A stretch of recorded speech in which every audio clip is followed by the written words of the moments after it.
Alright guys, welcome to my hands-on preview of WWE 2K16 as 2K invited me out to the US last week where I was able to attend a special press preview event for the game in New York that was also attended by various WWE stars such as Seth Rollins, Dean Ambrose, Sheamus, King Barrett, Xavier Woods, and of course this year's cover star Stone Cold Steve Austin, who gave a little talk about being on the cover and how this year's 2K showcase will tell the story of his career, starting out with the 1996 King of the Ring final against Jake the Snake Roberts, where Austin would be victorious in order to the iconic Austin 316 promo that would take us into the Attitude Era. So let's start this preview with a 2K showcase that tells the story of Austin's rise to fame. It starts out with an incredible video package that highlights his career before joining the then WWF, with his time in WCW as stunning Steve Austin, before then moving on to his release and his promos in ECW, and then his early WWF days leading up to the 1996 King of the Ring final and his match with Jake the Snake Roberts. At this point, the video package ends and the gameplay takes over as we see Austin make his way to the ring in the classic King of the Ring arena, with the podium hosting the King of the Ring throne and the gown behind him, which is something that you can run up to during the match, although you can't actually interact with it. Then, following Austin's entrance, Jake makes his way to the ring and we're shown a brief recap of what happened in the previous rounds using real archive footage instead of a gameplay cutscene that shows Jake taking a beating from Vader, whose t-shirts you'll also see in the crowd, along with Bret Hart's, but as of yet, neither have officially been announced for the game. Other additions included in the showcase are Howard Finkel as the ring announcer, Michael Hayes who conducts the post-match interview with Austin, and of course the iconic commentary team of Jim Ross and Jerry Lawler, who reunite to provide commentary during showcase matches. Speaking of commentary teams, you'll notice that the King of the Ring arena features the Spanish announce team, as we now have 2 announce tables at ringside instead of 1, and just like everyone else, I couldn't help but make my way at the Spanish announce table at the first opportunity that I got, and seeing Austin climb on top of the table and hit a stunner through it, which I think is different to last year as I'm pretty sure he had a pile driver. Once the match starts out, it features Austin delivering a beating to Jake and capitalising on the injuries that he suffered earlier in the night, and then when you receive control of Austin, your first objective is to continue that beating and cause Jake to take critical damage, where you'll then get the second objective to hit him with a stunner. That'll see a cutscene take over and shows Austin deliver a slower stunner that is, it's not quite as flowing, it's more like he originally done back at the time, and that leads Austin to get the pinfall and be named the 1996 King of the Ring, where he would then go on to deliver his infamous line, Austin 316 says I just whipped your ass. So that is all the showcase that we actually got to play, but listening to Austin's speech, it seems as though the showcase isn't really set in a particular time. It's more like 30 years of WrestleMania, where it features some of Austin's biggest matches throughout the years in what is a celebration marking 20 years since the Austin 316 promo. As for the gameplay and the difficulty in the showcase, I thought it was pretty easy. I didn't really have too much of a problem aside from the new pin bar, or the pin circle. That really confused me. I actually dominated the match with Jake twice and then lost both times because I kept holding X to fill up the pin meter, but for some reason it didn't seem to be responding and it didn't start filling up straight away, before I eventually realised that you don't actually have to hold X this year. Instead, the meter fills itself up and you just have to press X to stop it at the right moment, which kind of takes some getting used to with the new circular meter, as that fills up a lot quicker than you would think. One other change to the pin system is the return of resiliency, which is character specific and requires the resiliency ability, but this year instead of pressing triangle and seeing the kick out zone increase, using resiliency automatically kicks you out of the pin, which I think is probably better, especially with how hard the new pin meter is this year. But if you're facing someone who doesn't have resiliency, then you kind of do have a big advantage, so it is a big handicap for your opponent. Although if you do have a low level resiliency ability such as level 1, then to kick out you'll have to have a stored finisher, which I think makes sense, but I'd have probably preferred to see everyone with a stored finisher able to use it to kick out of pins. Staying with the pin bar, and some people have asked why there's a lighter section on the kick out zone. This is actually a new attribute for superstars called Pin Escape, which the higher that attribute is, then the larger that lighter section will be, and that'll allow you to kick out easier. Alternately, if you're close enough to the ropes to use a dirty pin, then you'll actually see the kick out zone on the meter decrease to give you an advantage. Another change to the pin system is the new rope break ability that allows players to reach out and grab the ropes by pressing circle if they're close enough, and that'll cancel the pin, but it all depends on the referee's view and if he can see the superstar touching the rope, otherwise he'll continue to count the 3 fall and you'll lose the match. Finally, the last change in regards to the pin system is an update to the cancel animation that now sees your superstar pull your opponent's head off the mat to cancel the pin in a short cutscene, with another cutscene also included that shows your superstar arguing with the ref if he thinks it was a 3 count when your opponent kicks out at the very last moment. So as you can see, there's quite a few changes to the pinning system this year, and the changes don't stop there because the chain grappling system that was brought in at the start of matches last year is also being updated, but instead of taking place at the start of matches, it now takes place when your opponent is sitting on the mat, and that is a new situation you can trigger by pressing down on the right stick when your opponent is laying on the mat, and that'll sit them up. Then if you apply a grapple, you'll see you transition into kind of a lock-up hold, which is now being called a working hold, and that sees a superstar apply a move such as a headlock to weigh down your opponent and decrease their stamina,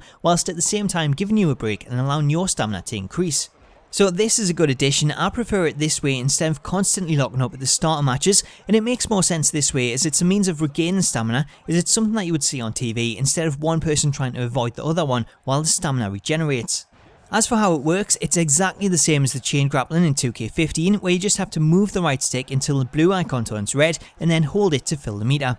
Something else that has undergone a major change is submissions, and these work exactly the same as in the UFC game. You'll have a blue and a red section on the meter, and if you're applying the move, then you'll have to move your icon over your opponent's while they try to move away from you, with the option to press one of the trigger buttons to speed up your icon, although doing so it does make it harder to control your bar. There's also a yellow dot that appears in the meter, which is said to give you an advantage if you collect it, although the submissions I tried, I didn't actually see this appear.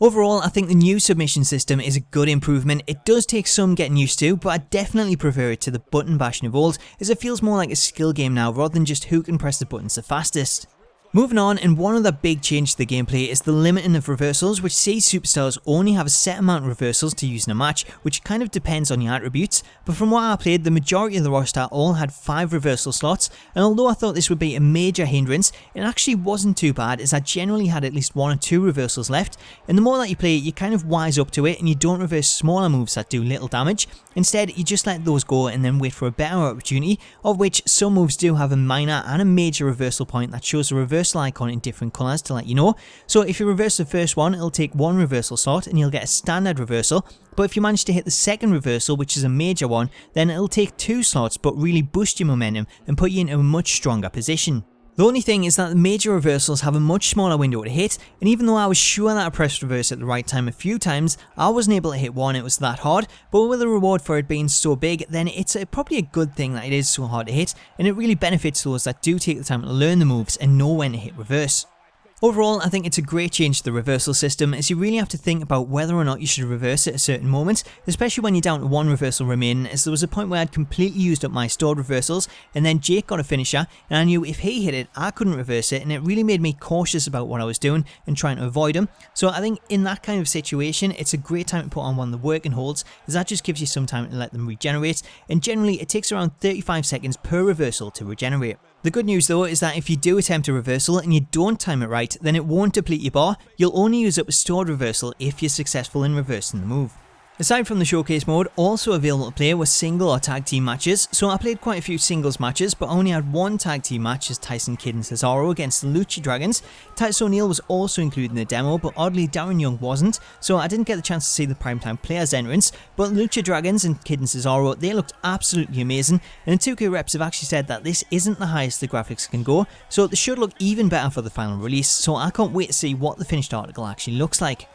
As for the tag match itself, I didn't notice too much that had changed, but like I say, I only played 1 tag match, so there might have been some additions that I missed, but in terms of moves, both teams had some awesome tag team moves, especially Kidd and Cesaro, which you'll see in this footage, although disappointingly, when I went for a pinfall, I still found the AI to be a problem, as they both rushed the ring and kept running into each other while I made the pin, so I'm hoping that's something that gets fixed, as it's been a problem for a few years now. In terms of single matches, the gameplay is very similar to 2K15 with a simulation style, and then all the small additions that I've already mentioned, they really add the experience, and it just feels a lot more polished than last year, which was probably more a case of getting the groundwork done, but I really enjoyed it. All the matches that I had were really good back and forth bouts against both the AI and other players, as well probably a little more reserved in using reversals to make sure that we had them for the later stages of the match, and that just led to much better matches instead of constant reversals. Some other things to note during the matches, seen Seth Rollins take a break and roll to the outside where he'd start pacing up and down to kind of take a breather and regain some stamina, which I thought was pretty cool. And then around ringside there's more options when it comes to the barricades, so you can ram your opponent into them instead of just hitting them with punches. The side barricades can still also be broken with a spear, and you'll actually notice in the top right area it seems to have a much bigger empty space this year, so I was kind of hoping that would be accessible after breaking the barricade, but there's still an invisible wall there to stop me from getting through. One of my favourite additions this year is the breakout option during entrances, as if you press it when you're making the entrance, the camera switches to the regular gameplay camera and you can move around and do pretty much whatever you want on the way to the ring. Or if you're in the ring and your opponent's making their entrance, then this is a really cool option, as you can press breakout to control your superstar and the camera will switch, but they'll continue to perform their entrance until you interact with them. So for example, I was Kevin Owens, Seth Rollins was making his entrance, and he had the title around his waist, climbed the turnbuckle and started doing his taunt during the entrance, so I ran over, drop kicked him, and then that seen Seth fly off the turnbuckle with the title coming off his waist and lying in the ring. So that's a really cool addition that allows you to choose when to attack, and depending on your opponent's animation, it should lead to some awesome moments if you time it right.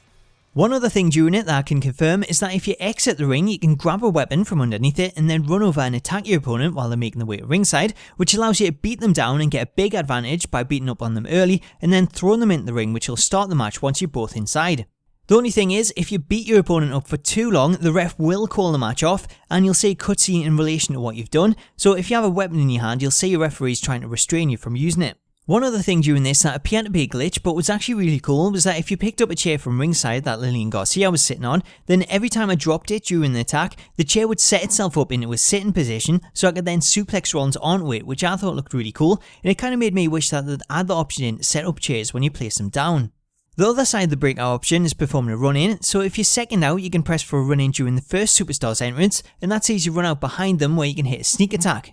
The only other thing to really mention is that if you do perform a breakout or a run-in, then when you attack your opponent, they'll still be wearing their entrance attire and any props that they have will fall to the ground, which I thought was really cool, but once the match does begin, the camera kind of cuts to the crowd, and then when it comes back, both superstars have their in-ring attire and any props will have disappeared. So there you go, that is my first impressions of the game from what I played, but if you have any questions about the gameplay that I haven't answered, or questions about the superstars that I used, we had Balor, Owens, Cesaro, Kidd, Titus O'Neil, Daniel Bryan, Sin Cara, Kalisto and King Barrett. So if you have questions about any of those or the gameplay, let me know in the comments and I'll put together a Q&A video answering what I can.